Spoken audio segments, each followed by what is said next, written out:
मंगल भवन या मंगलहारी, द्रवौ सुदशरथ बिहारी, सेवत तो ही सुलभ हलचारी, वरदायनी पुरारी प्यारी, देवी पूजी पद कमल तुम्हारे, सुर नर मुनि सब होहि सुखारे, मोर मनोरथ जानहु नीके, बसहु सदा उरपुर सबहि के, कीन्हेउ प्रगट न कारण तेहि, अस कहि चरण गहे वैदेही, विनय प्रेम बस भई भवानी, खसी माल मूरति मुस्कानी, सादर सिय प्रसाद सिर धरेऊ, बोली गौरी हरषु हिय भरेऊ, सुनु सिय सत्य असीस हमारी, पूजिहि मन कामना तुम्हारी, नारद बचन सदा सुचि साचा, सोभरु मिलिहि जाहि मनु राजा,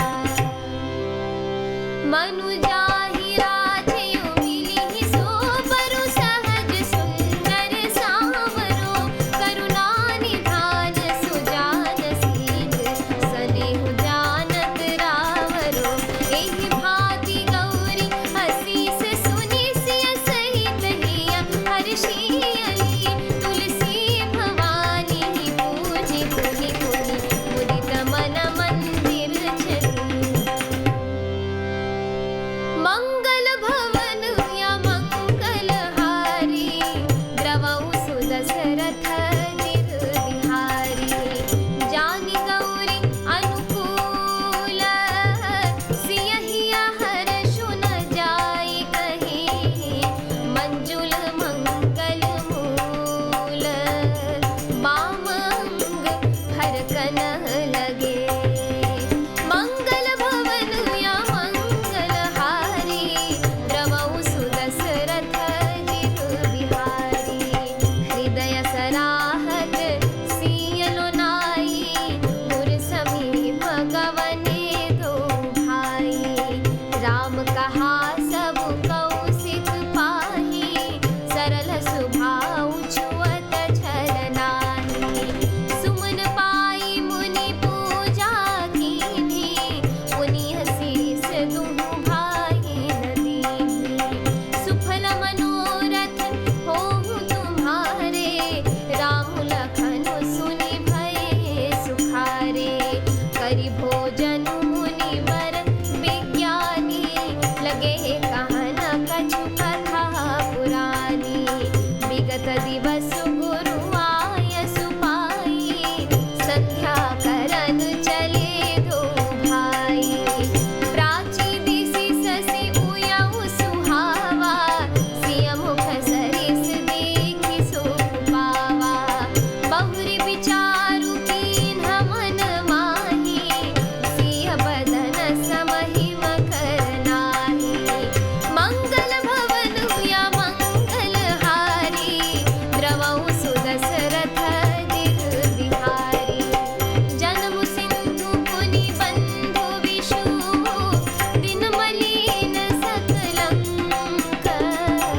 सिय मुख समता पावकिनी, चंदु बापुरो रंक, मंगल भवन या मंगलहारी, द्रवौ सुदशरथ बिहारी। अर्थात हे भक्तों को मुंह मांगा वर देने वाली, हे त्रिपुर के शत्रु शिव जी की प्रिय पत्नी, आपकी सेवा करने से चारों फल सुलभ हो जाते हैं। हे देवी, आपके चरण कमलों की पूजा करके देवता, मनुष्य और मुनि सभी सुखी हो जाते हैं। मेरे मनोरथ को आप भली भांति जानती हैं, क्योंकि आप सदा सबके हृदय रूपी नगरी में निवास करती हैं। इसी कारण मैंने उसको प्रकट नहीं किया। ऐसा कहकर जानकी जी ने उनके चरण पकड़ लिए। गिरिजा जी सीता जी के विनय और प्रेम के वश में हो गई। उनके गले की माला खिसक पड़ी और मूर्ति मुस्कुराई।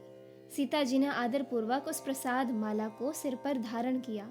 गौरी जी का हृदय हर्ष से भर आया और वे बोली, हे सीता, हमारी सच्ची आशीष सुनो, तुम्हारी मनोकामना पूरी होगी। नारद जी का वचन सदा पवित्र यानी संशय, भ्रम आदि दोषों से रहित और सत्य है।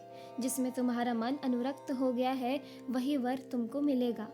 जिसमें तुम्हारा मन अनुरक्त हो गया है वही स्वभाव से ही सुंदर सांवला वर श्री रामचंद्र जी तुमको मिलेगा। वह दया का खजाना और सुजान यानी सर्वज्ञ है, तुम्हारे शील और स्नेह को जानता है। इस प्रकार श्री गौरी जी का आशीर्वाद सुनकर जानकी जी समेत सब सखियां हृदय में हर्षित हुईं। तुलसीदास जी कहते हैं, भवानी जी को बार बार पूज कर सीता जी प्रसन्न मन से राजमहल को लौट चली। गौरी जी को अनुकूल जानकर सीता जी के हृदय को जो हर्ष हुआ वह कहा नहीं जा सकता। सुंदर मंगलों के मूल उनके बाएं अंग फड़कने लगे। हृदय में सीता जी के सौंदर्य की सराहना करते हुए दोनों भाई गुरु जी के पास गए। श्री रामचंद्र जी ने विश्वामित्र जी से सब कुछ कह दिया, क्योंकि उनका सरल स्वभाव है, छल तो उसे छूता भी नहीं है। फूल पाकर मुनि ने पूजा की, फिर दोनों भाइयों को आशीर्वाद दिया कि तुम्हारे मनोरथ सफल हों। यह सुनकर श्री राम लक्ष्मण सुखी हुए। श्रेष्ठ विज्ञानी मुनि विश्वामित्र जी भोजन करके कुछ प्राचीन कथाएं कहने लगे। इतने में दिन बीत गया और गुरु की आज्ञा पाकर दोनों भाई संध्या करने चले। उधर पूर्व दिशा में सुंदर चंद्रमा उदय हुआ। श्री रामचंद्र जी ने उसे सीता के मुख के समान देखकर सुख पाया। फिर मन में विचार किया कि यह चंद्रमा सीता जी के मुख के समान नहीं है। खारे समुद्र में तो इसका जन्म, फिर उसी समुद्र से उत्पन्न होने के कारण विष इसका भाई।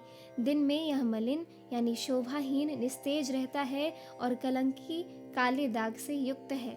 बेचारा गरीब चंद्रमा सीता जी के मुख की बराबरी कैसे पा सकता है। इस एपिसोड में इतना ही। आगे की कथा सुनने के लिए कृपया मेरे YouTube चैनल से जुड़े रहें। धन्यवाद।